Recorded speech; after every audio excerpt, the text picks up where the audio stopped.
Hello guys, and welcome back to the channel, where today guys I'll be showing you how to install files on GitHub. So guys, the first thing that you of course need to do is go to Google and type in github.com.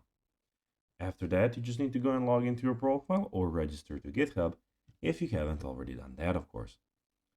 But now guys, let's see what we have in the top left corner. We have, as you can see, the three lines where you can click on. Here we have the home, issues, pull requests. And in the top right corner, as you can see, we can click on your profile picture. Here we have set status, your profile, repositories, etc, etc. But now guys, let's see how you can actually go and install or download files on GitHub. So you have a few options depending on your needs.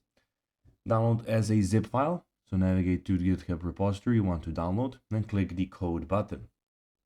Then select the download zip. This will download the entire repository as a zip file to your computer. You can clone the repository, so ensure you have Git installed on your computer. Open your terminal or command prompt.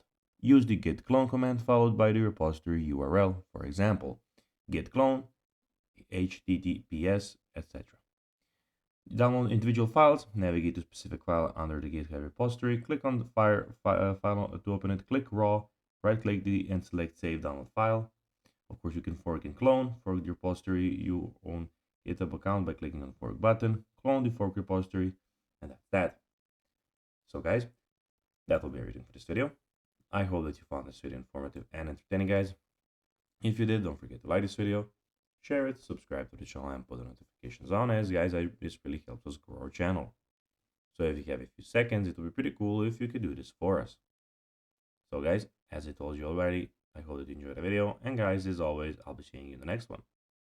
Bye guys!